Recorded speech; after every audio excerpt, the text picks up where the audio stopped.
Hey everyone, my name is Talon and welcome to my channel. So 2021 has been a pretty interesting year when it came to credit card intro offers and everything, especially because of 2020. There wasn't a lot of traveling or anything like that, and just people weren't spending a whole lot of money. So in 2021, a lot of the credit card issuers kind of just like came in and they came out with some pretty awesome bonuses, and one of the best ones has been with the Chase Sapphire Preferred. So starting in just a couple of days, October 7th, the current offer of 100,000 Chase Ultimate Reward points are going to be no longer. That bonus isn't going to be around anymore. No one knows what the bonus is going to be after October 7th. It could probably go back down to the kind of standard bonus range of about 60,000 UR points, but no one knows yet, and we'll just have to wait and find out.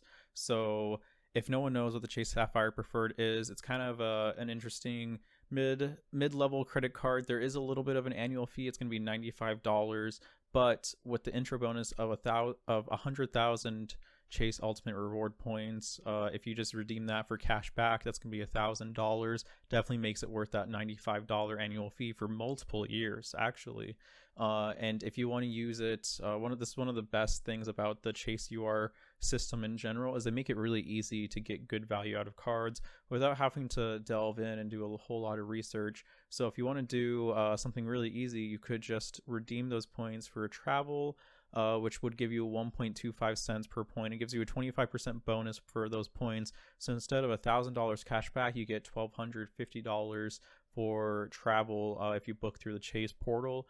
Or if you want, you can always take advantage of their pay yourself back feature that a couple of their cards have. And it's pretty similar to if you used it for travel, you get that 25% bonus for your points, but it covers certain cash back for certain categories, and it just changed. So don't quote me on what the categories are. But if I remember right, I believe that Airbnb and something else is one of the new categories. It used to be like restaurants, groceries. It kind of switched. It was a program that had different categories throughout multiple quarters and everything.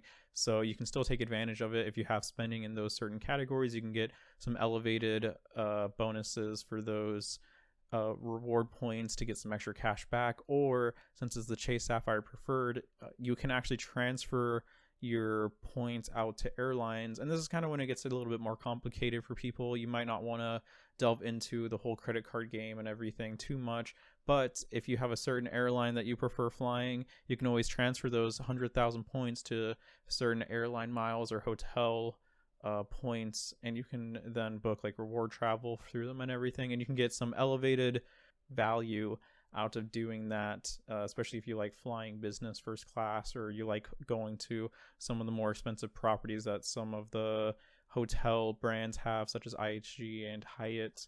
You can get some pretty good value out of that. But this is going to be the last chance. I personally don't have the Chase Sapphire Preferred, and the only reason why I don't, even though this offer is amazing, is because I already have Chase Sapphire Reserve, and you can only have one Sapphire card open at a time, at least on the personal end of it. So I'm not eligible to even get the bonus if I wanted to apply for the Chase Sapphire Preferred. But if I was able to change things at all, and if I didn't have that Sapphire Reserve right now, I'd honestly take advantage of this offer, because it's probably a once in a lifetime offer, especially because like if you think back at like the Chase Sapphire Reserve when that first came out, it was a big game changer when it had that 100,000 points offer, and people regretted not taking advantage of it because it's never been seen again. This could be the same thing. It could, like we said, we don't know what the offer is going to be after October 7th, but if you have the ability to take advantage of it, definitely do so, because it is a great opportunity to get some great value from a credit card. So again, Chase Sapphire Preferred, it's going to be ending on October 7th, the bonus that's been around for a couple of months now, and there's been a lot of other higher bonuses lately for a lot of the cards, so I'm probably going to do another video for that, for like the best credit card bonuses for October 2021. But as of right now, you still have an opportunity if you want, if you've been eyeing this card, and even if you haven't, but if you want some extra points and some extra cash back in your pocket, definitely take advantage of it. And with all that said, I hope you guys have a good one, and see ya.